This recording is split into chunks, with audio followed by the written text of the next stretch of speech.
18, verso 20. Todos los programas que se hacen en la iglesia, todos, vamos a estar de pie, hermano, vamos a leer la Biblia, todos requieren de una inversión. El texto dice, porque donde están 2 o 3 congregados en mi nombre, ¿qué dice él? Allí estoy yo en medio de ellos. Soberano Señor Jesús, Dios Todopoderoso, te doy las gracias, la oportunidad que tú nos das de estar aquí esta mañana, Señor. Háblanos por favor a nuestras mentes y a nuestras conciencias y permítenos ser formados en este camino maravilloso. En el nombre de Jesús, amén, amén. Tomen asiento, mis hermanos.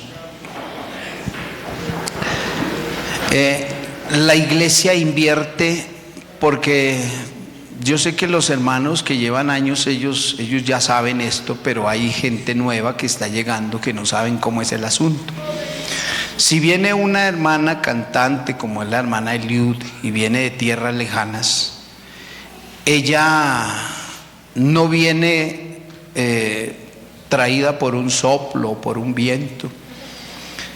A ella hay que invertirle en sus viáticos para que ella pueda venir a visitarnos y nosotros podamos disfrutar del ministerio que Dios le dio. Hay que tener una atención con ella, hay que darle un sobrecito porque pues ellos también viven y trabajan de esto, todo lo que tiene que ver en la parte artística. Entonces la iglesia, ¿qué hace? La iglesia hace una inversión. Y cuando la iglesia hace una inversión, no lo hace intentando deleitar solamente el oído del pastor y de su familia, sino de que toda la iglesia sea beneficiada. Si nosotros hacemos una semana donde invitamos pastores, también se hace una inversión. Y cuando a mí me invitan a predicar a otro lado, recae sobre uno una gran responsabilidad. Usted no puede salir allá con una arepa vieja solo porque no estudia la Biblia y eso, como es un programa, salgamos con cualquier cosa.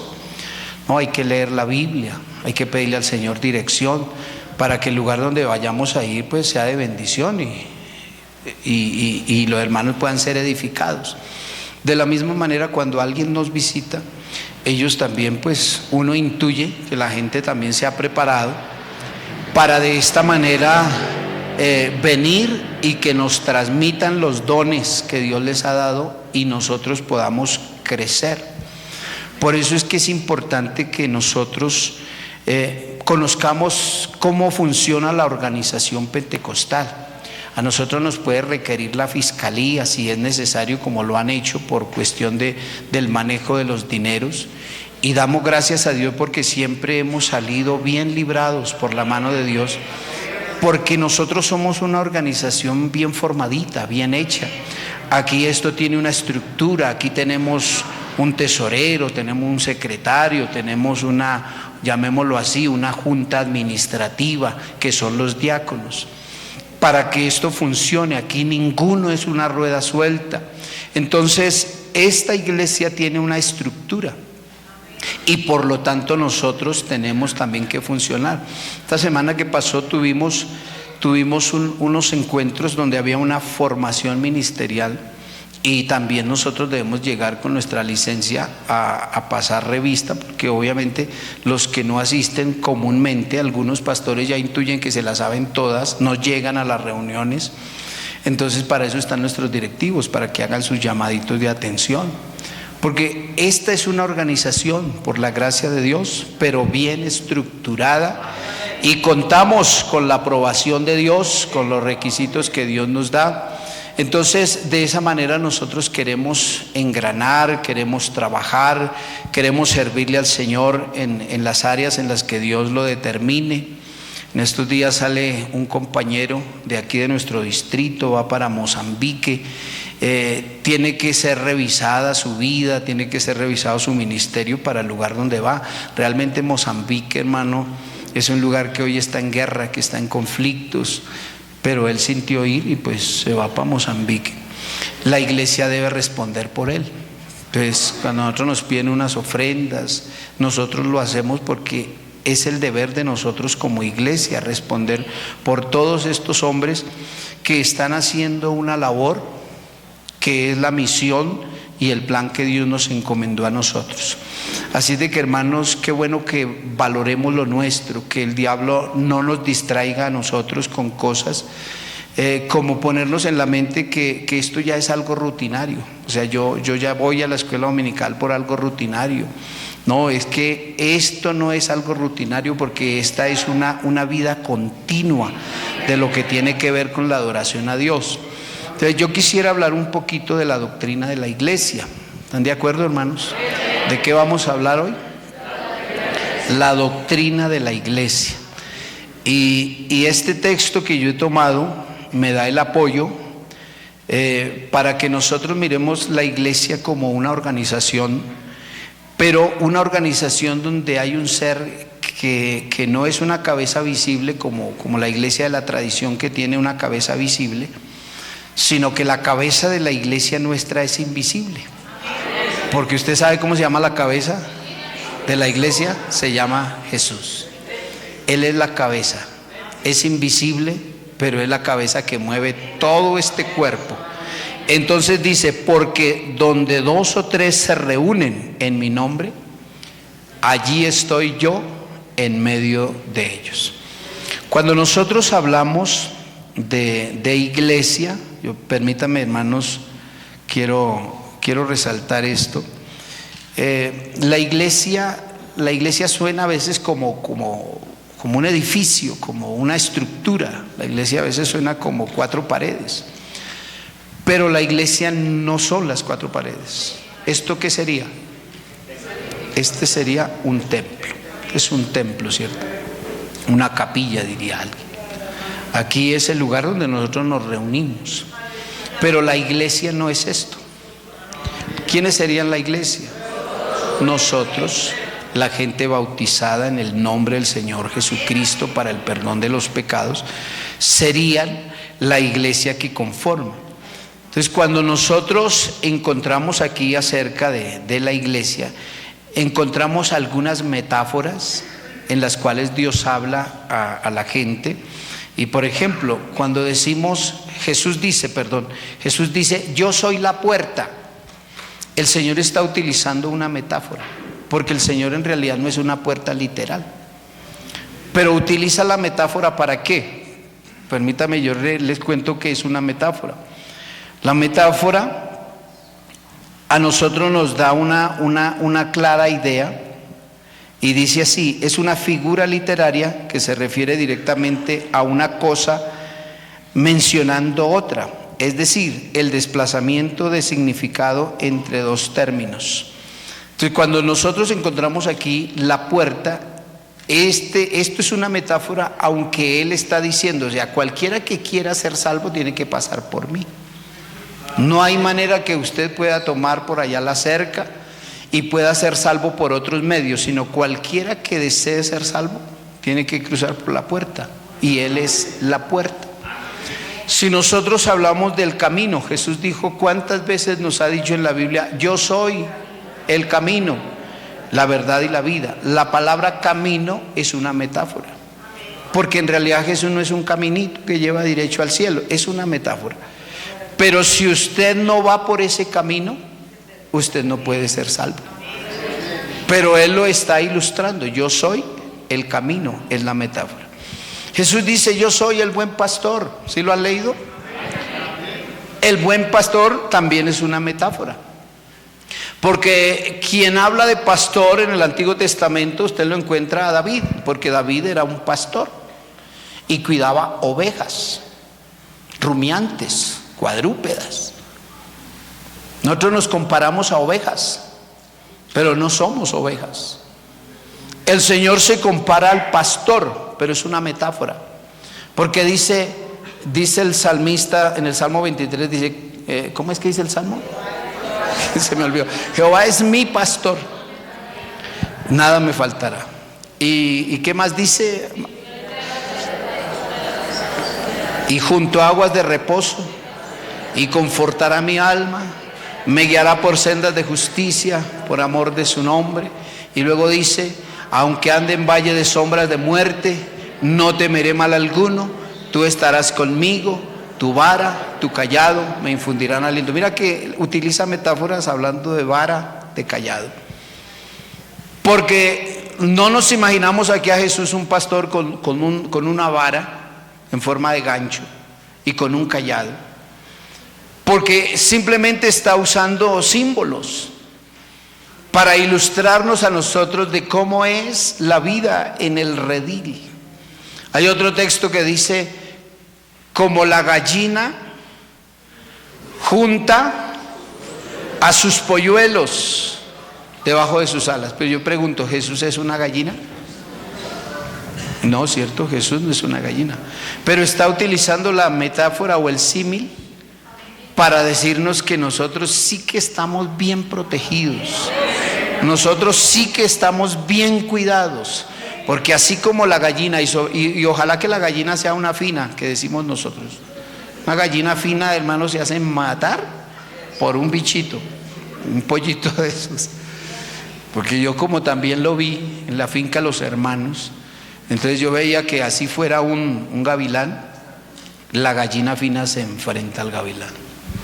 Y el Señor dice, como la gallina junta sus polluelos debajo de sus alas, así Dios lo cuida a usted y así Dios me cuida a mí. Entonces utiliza muchas figuras y esas figuras son utilizadas con frecuencia en la Biblia y tienen diferentes objetivos. Cuando nosotros leemos la Escritura nos damos cuenta que cuál será la razón por la cual Él utiliza figuras en la Biblia como símil. ¿Para qué? Para que sea más fácil, ¿cierto? Para que el aprendizaje sea más claro. Entonces Él utiliza esas figuras para enseñar, utiliza las figuras para aclarar, utiliza las figuras para llamar la atención, utiliza las figuras para instruir y utiliza las figuras para explicar. Por eso es que el lenguaje en la iglesia y el mensaje que Dios tiene para la iglesia no es un mensaje que solamente los doctos, los letrados, los oradores son los únicos que pueden entender las palabras, porque Dios es muy difícil de entender. ¿Qué dicen ustedes? ¿Oh? ¿Por qué no entendéis mi lenguaje? ¿Por qué no entendéis mis palabras? Dice el Señor. Nosotros sí nos complicamos a veces diciendo, y el hermano llegó en un semoviente, aleluya. Diría, un semoviente, ¿qué será un semoviente? Diga mejor burro, caballo, el hermano llegó en un caballo y lo vamos a entender. En la Biblia nosotros no encontramos que Dios utilice un lenguaje que usted no pueda entender. Y cuando el Señor nos habla en la iglesia, yo espero que ojalá sea entendido esta mañana y yo me haga entender. Teológicamente hay 8 figuras que representan la iglesia. ¿Usted me puede decir una? Hay 8. En la diversidad de los reinos que Dios estableció, hay 8 figuras que representan la iglesia. La novia, el cuerpo de Cristo. ¿Quién es que? La esposa, la amada, la paloma. Entonces voy a mencionarle las figuras representativas. Entre ellas está la racial, la vegetal, la mineral, la elemental, la corporal, la arquitectónica, la matrimonial y la animal. Voy a volverlas a repetir, ¿cierto? La racial, dirá hermano, pero ¿y esto qué quiere decir? Palabra nueva. No, estoy hablando de las figuras representativas que aparecen en la Biblia con respecto a la iglesia. La figura es la racial, la vegetal, la mineral, la elemental, la corporal, la arquitectónica, la matrimonial y por último la animal. Como no las voy a explicar todas, solamente voy a intentar explicar unas dos. La figura racial. Esta figura racial consiste en comparar a la iglesia con una raza. Estamos hablando de la racial. Romanos 5:12, vamos a leer del verso 12 al 19, y nos habla de que Adán fue padre, dice, por tanto, como el pecado entró en el mundo por un hombre, y por el pecado la muerte, así la muerte pasó a todos los hombres, por cuanto todos pecaron. Siguiente verso. Pues antes de la ley había pecado en el mundo, pero donde no hay ley, no se inculpa de pecado. No obstante, reinó la muerte desde Adán hasta Moisés, aun en los que no pecaron a la manera de la transgresión de Adán, la cual es figura del que había de venir. Pero el don no fue como la transgresión, porque si por la transgresión de aquel uno murieron los muchos, abundaron mucho más para los muchos la gracia y el don de Dios por la gracia de un hombre, Jesucristo.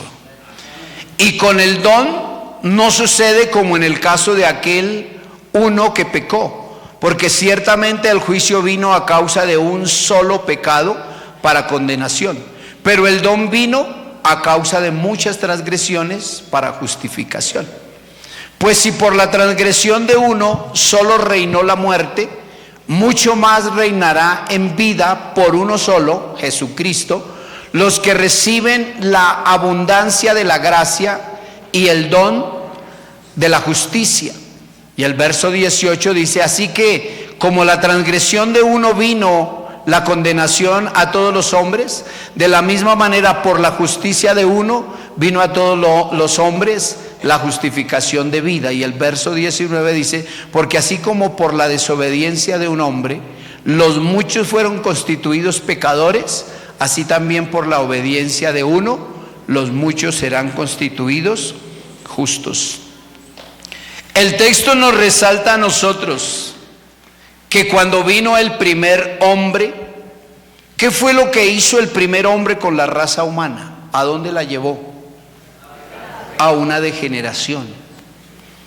Porque el primer hombre pecó y de ahí todos nosotros nos constituimos pecadores, y lo hemos explicado en varias ocasiones. Usted es 3 veces más pecador que Adán, yo también, obviamente, porque Adán fue un pecador por transgresión, porque habiendo conocido el mandamiento lo traspasó. O sea, no le importó, aunque estaba advertido, el día que comas de este fruto ciertamente morirás. Y habiendo conocido el mandamiento lo traspasó. Pero nosotros no podemos acusar a Adán de ser un pecador por naturaleza. Pero nosotros sí somos pecadores por naturaleza. Porque el pecado está en nosotros, aunque seamos niños muy pequeños. Pero se está despertando en nosotros un pecado que día tras día se va desarrollando. Y esta fue, perdóneme decirlo así, fue la herencia que nos dejó Adán a nosotros. Pero el Señor, ¿cómo soluciona ese problema? Y nos coloca aquí una figura racial. Y nos dice que si Adán fue padre o fue la cabeza de una raza caída, vendrá alguien distinto a esa cabeza caída. Y aquí lo mencionamos, viene el segundo Adán. El segundo Adán, ¿quién es? El Señor Jesucristo. Porque el primer Adán fue un alma que se perdió, pero el segundo Adán es conocido como el alma vivificante. Cuando viene el segundo Adán, conocido como el Señor Jesucristo, el diablo también creyó que al igual que al primer Adán lo iba a engañar. Incluso utilizó medios para engañar al Señor y le está diciendo, si tú eres hijo de Dios, haz que estas piedras se conviertan en pan. Y yo le pregunto a la iglesia, ¿sería que el Señor Jesús no podía convertir esas piedras en pan? Claro, lleva 40 días en ayuno. Él pudo haber convertido esas piedras en pan y ojalá con Coca-Cola. Pudo haberlo hecho, ¿cierto? Pero ¿dónde estaría el pecado? ¿Por qué no lo hizo? Porque no es lógico, ¿cierto? Venir a obedecer al diablo y a recibir órdenes del diablo como si el diablo fuese alguien.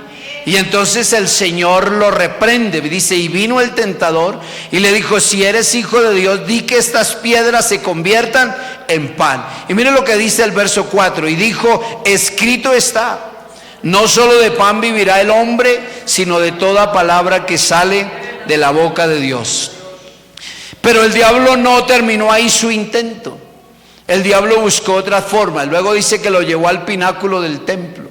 ¿Y qué le dijo cuando él está ahí en el pináculo del templo? Si eres hijo de Dios. Claro, pues si es hijo de Dios, él puede echarse abajo y seguramente no se va a matar, porque es hijo de Dios. No hay que leer la vida, él lo dijo: yo soy el camino, la verdad y la vida. Pero ¿por qué no lo hace? Porque él no vino para cumplir las órdenes o los caprichos del diablo. Y por eso el siguiente versículo, si ustedes me ayudan, dice: escrito está, no tentarás ¿a quién? Al Señor tu Dios. Y el versículo siguiente, que dice, y otra vez le llevó al diablo al monte. Es que el diablo insiste, a un monte muy alto, y le mostró todos los reinos del mundo y la gloria de ellos. Y le dijo: todo esto te daré. Imagínense, casi nada, ¿no? Si postrado me adoras. ¿Usted se imagina al Hijo de Dios postrado delante del diablo? Mire lo que dice el verso siguiente. Entonces Jesús le dijo: vete, Satanás, porque escrito está, al Señor tu Dios adorarás y solo a Él servirás. Denle un aplauso bien fuerte al nombre del Señor Jesús. Por eso Cristo es el que viene a remediar los daños que cometió el primer Adán. Porque el segundo Adán, que es Cristo, reparó todo lo que el diablo y el pecado habían hecho.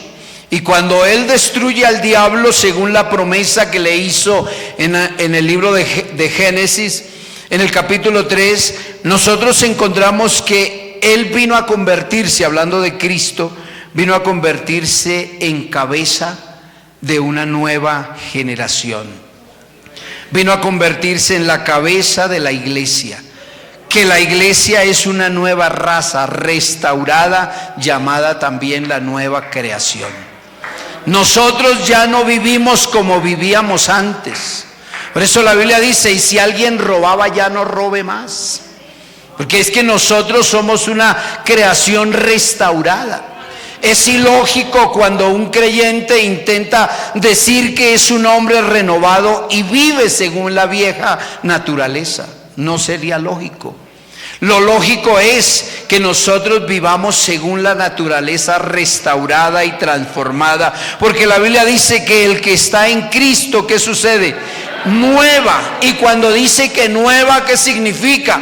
Que estamos estrenando. ¿Qué estrena la iglesia? Estrena mente y estrena corazón. Dice: el que está en Cristo, nueva criatura es, las cosas viejas pasaron, he aquí todas son hechas nuevas en Cristo Jesús.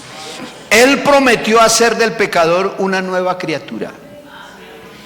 Por eso, amigos que están aquí con nosotros, no se preocupen si he pecado, si he fallado, si he hecho cosas y qué tal que Dios no me reciba. No, es que la misión del Señor es esa: restaurar.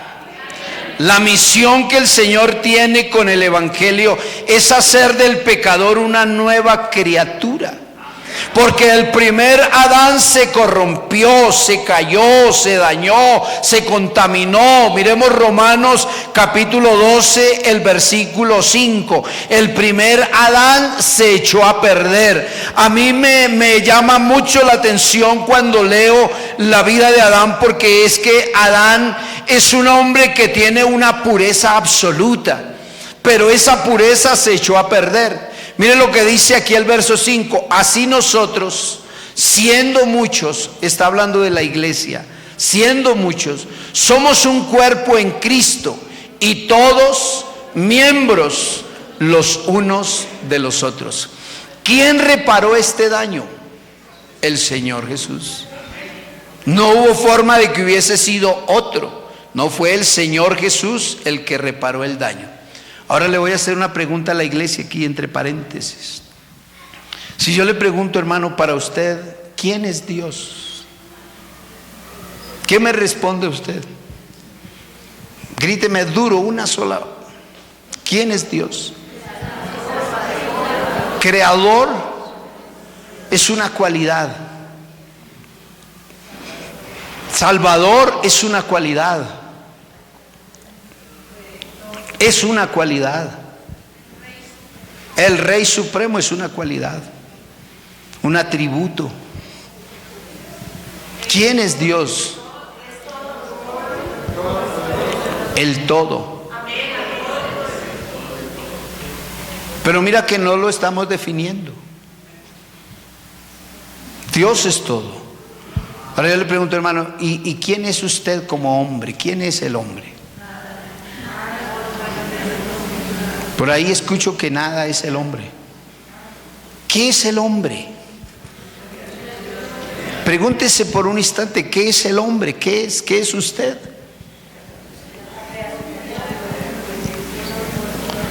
Vamos a salir de este culto tan confundidos diciendo, la verdad no sé ni quién soy yo.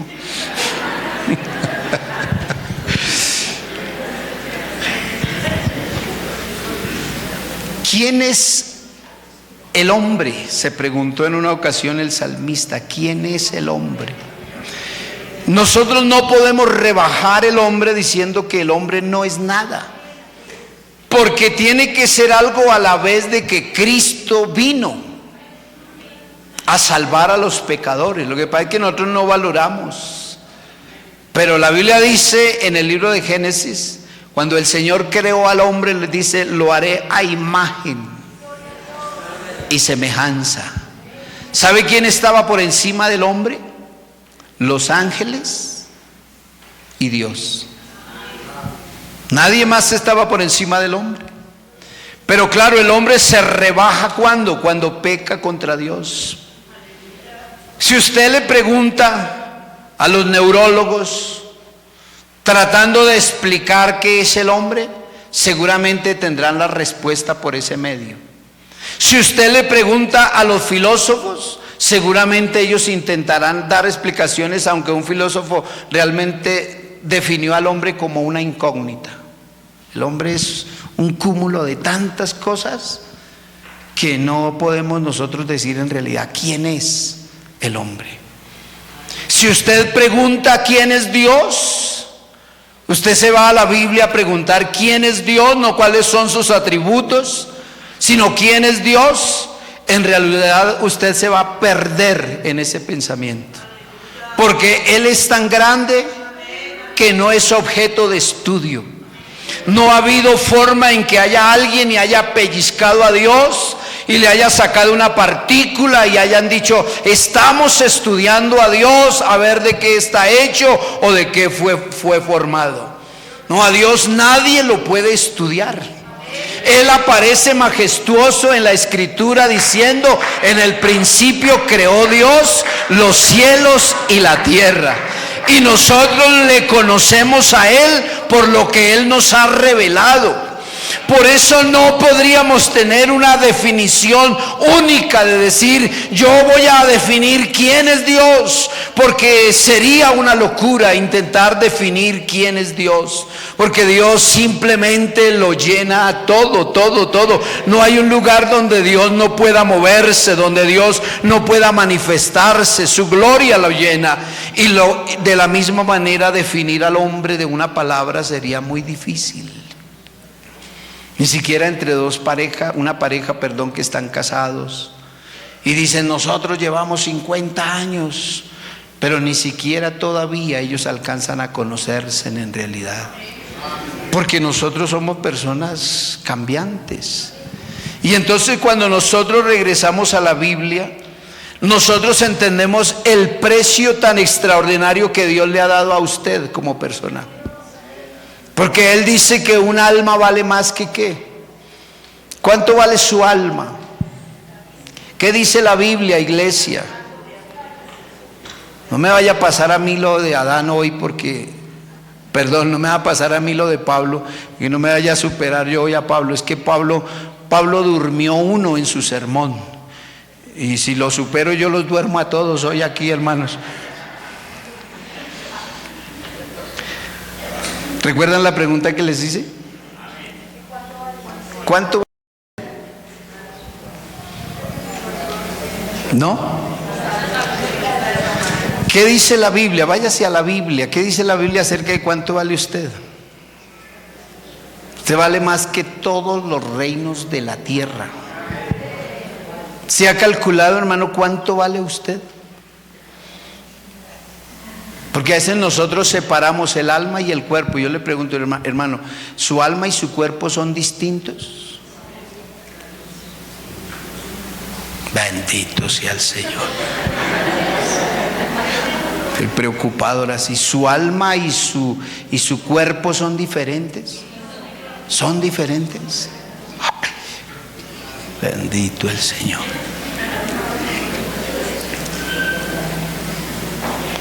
Mire que hay un texto, y si me ayudan allí rápidamente. No me quería meter en ese asunto, pero voy a aprovechar estos minuticos. Todo vuestro ser, espíritu, alma y cuerpo sean guardados irreprensibles, si me ayudan a colocar ese texto ahí, hasta la venida del Señor Jesucristo. Aquí dice: y el mismo Dios de paz, ayúdenme leyendo, os santifique por completo, y todo vuestro ser, espíritu, alma y cuerpo sea, a ver, hermanos, hasta ahí, espíritu, alma y cuerpo, singular o plural la siguiente palabra después de cuerpo. Singular o plural. Singular. Sea, no dice sean, como si espíritu, alma y cuerpo fueran tres, sino dice sea guardado, irreprensible para la venida de nuestro Señor Jesucristo. Porque nosotros podríamos partir este cuerpo y resultar diciendo cosas que la Biblia no dice de nosotros. Porque yo podría preguntar a la iglesia: cuando usted, que cree en la resurrección, se levante para la gloria del Señor Jesucristo, ¿qué es lo que se levanta? ¿El espíritu, el alma o el cuerpo? Entonces algunos dicen: yo creo que mi espíritu, yo creo que mi alma, yo la verdad no sé. Yo no sabría qué se va a levantar. Nosotros entendemos por la Biblia que cuando Dios creó al hombre, si me permiten diseñar, hizo un muñequito, lo formó. Eso dice la Biblia, ¿cierto? ¿Y qué pasó con ese muñeco sin haber soplado en él antes? Era un muñeco de barro. Pero lo que hizo, sopló ¿en dónde? En su nariz. ¿Y qué pasó con el muñeco? Y llegó a ser, ¿qué dice la Biblia? Un alma viviente.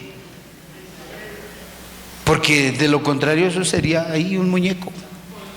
Entonces mira que cuando Dios nos forma a nosotros, nos crea a nosotros, no nos hace una parte distinta, otra parte diferente de nuestro ser, como si nosotros estuviéramos partidos. Dice que somos tripartitos. Entonces estamos partidos. Yo estoy conformado por cuerpo, por alma, por espíritu. Y entonces hacemos del hombre, que es una creación de Dios única, como si fueran tres seres distintos. Pero nosotros no somos tres seres distintos. Nosotros somos un ser integral. Dios nos formó y nos hizo. Y cuando este hombre peca contra Dios, nosotros encontramos que se creó una gran división entre Dios y él. ¿Usted no ha escuchado a gente decir que Dios oye a todos los hombres? ¿Y cómo es que hay un himno que dice que no hay oraciones que Dios no pueda contestar? Que Dios no rechaza oración. ¿Y ustedes qué dicen, hermano? ¿Era que Dios sí rechaza? Claro, Dios sí rechaza oración. Porque la Biblia dice que Dios no oye al pecador. Para que el pecador pueda ser oído, incluso dice, si tienes tú alguna falta con tu hermano, no vengas al templo a orar y a quebrantarse cuando usted tiene ronchitas contra otro, sino ve y deja allí, ¿qué? ¿Qué deja? Deja tu ofrenda y luego ahí sí, ven y haz las paces con tu hermano para que tus oraciones no tengan estorbo. Entonces Dios sí rechaza oraciones. ¿Cuántas oraciones nos habrá rechazado el Señor y uno cree que está volando? El hombre se aparta de Dios y encontramos, estamos hablando de Adán, y dice que Adán fue un ser caído, un ser fracasado, un ser que formó pecadores, hombres condenados, hombres malditos, hombres destituidos de la gracia de Dios y hombres esclavos. Eso fue lo que dejó el hombre, el primer Adán. Pero la familia de Cristo, que es el segundo Adán, Cristo no es un alma viviente. Cristo es un espíritu vivificante. Y cuando Adán dejó caídos, este espíritu vivificante nos levantó. Cuando el primer Adán, que es alma viviente, nos dejó fracasados, Cristo vino y nos ofreció el éxito. Cuando el primer Adán nos convirtió en pecadores por naturaleza, el segundo Adán vino y perdonó nuestros pecados. Cuando el primer Adán, que es alma viviente, nos convirtió en malditos, Cristo, que es el espíritu vivificante, dice que seremos benditos en Él y benditos en Él todas las generaciones. Cuando el primer Adán vino, que es alma viviente, Él nos convirtió en esclavos por su desobediencia. Pero cuando vino Cristo, nos convirtió en hombres libres para la gloria del Señor Jesucristo. Dele ese aplauso bien fuerte al Rey Jesús. Oh, gloria a Dios.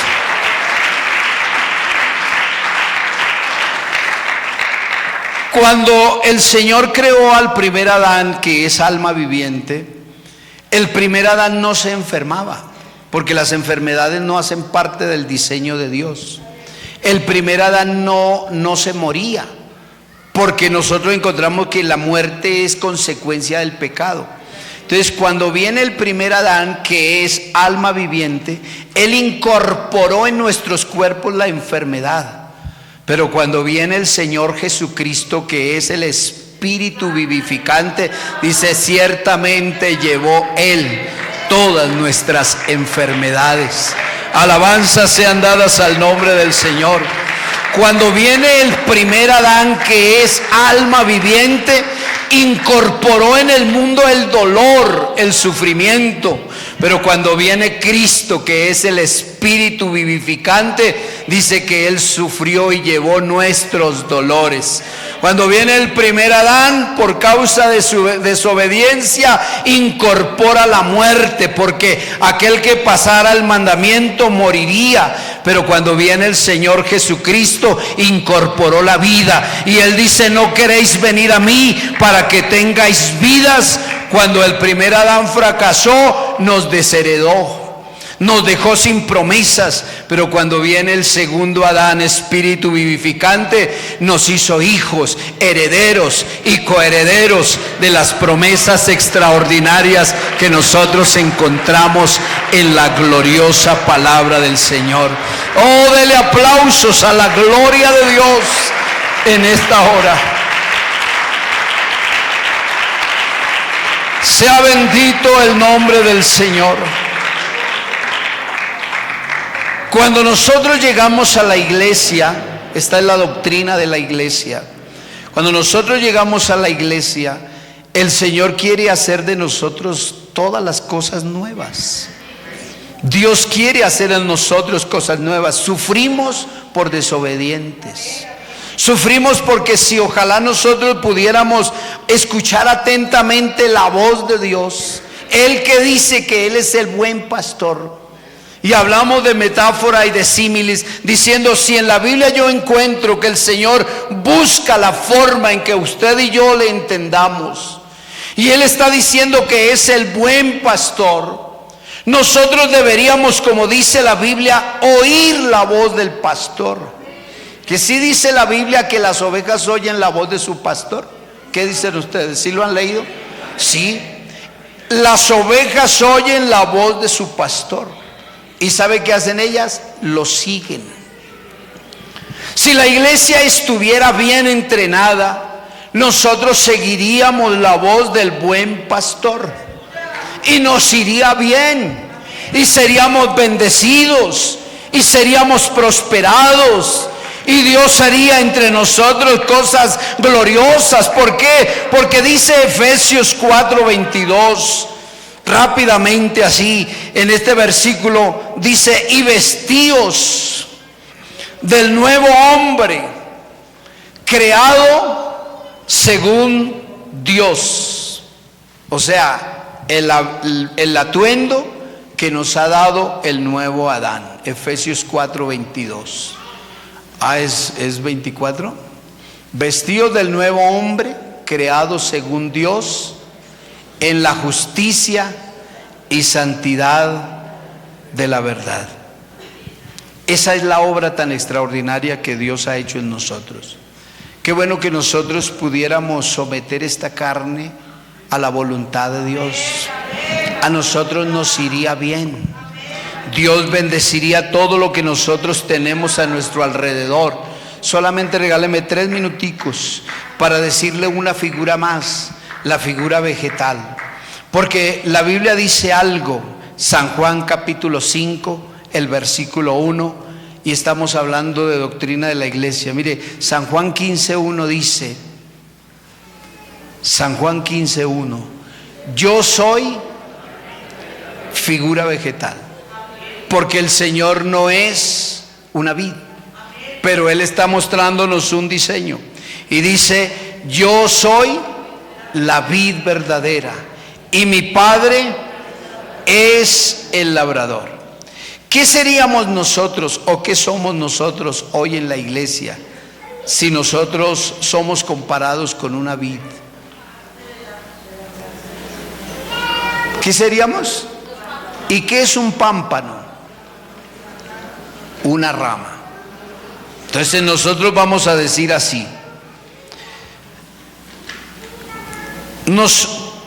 El anterior versículo, por favor. Yo soy la vid verdadera y mi Padre es el labrador. Y el versículo siguiente dice,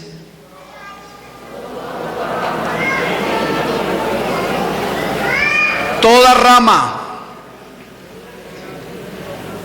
que en mí no lleva fruto, lo quitará, y todo aquel que lleve fruto, lo limpiará para que lleve más fruto.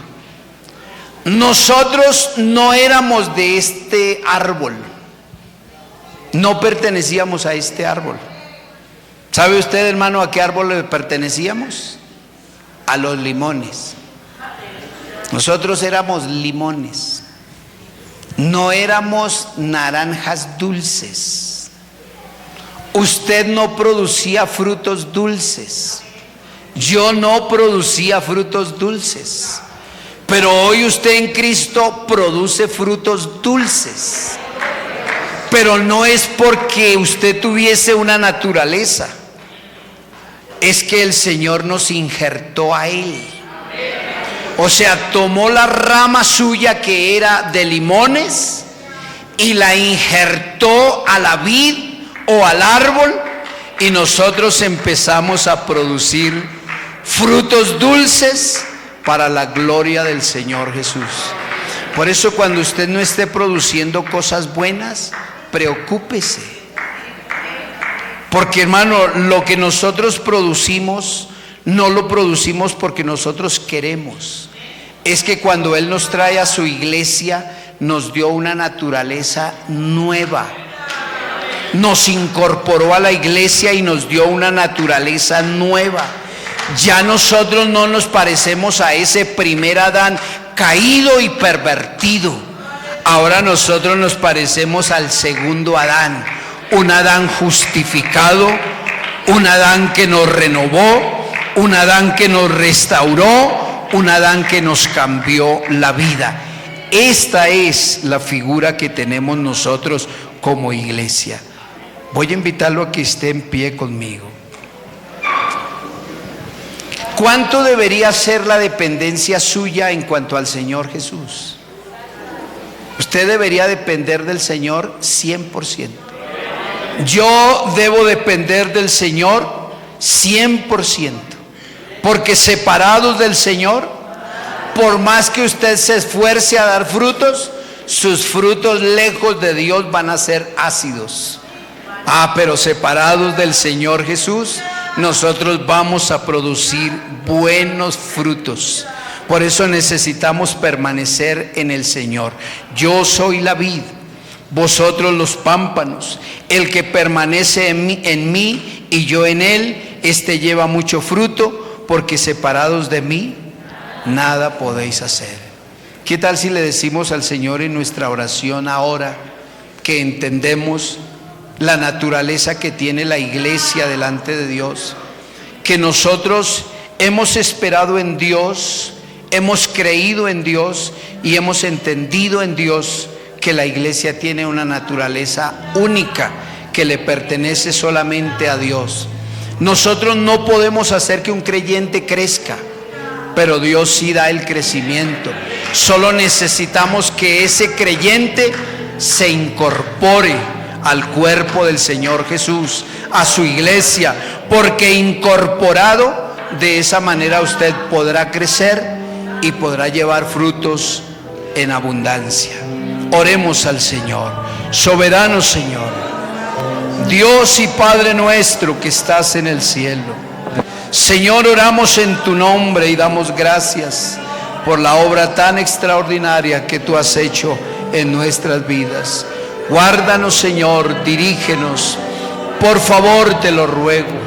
Permite, Señor Jesús, que podamos llevar una vida agradable delante de tu presencia y podamos servirte con todo el corazón, con toda nuestra alma, con todas nuestras fuerzas, y entender que somos un cuerpo que te pertenecemos 100%, Señor Jesús. Gracias, oh Dios. Entonemos una alabanza y de esta manera nos despedimos.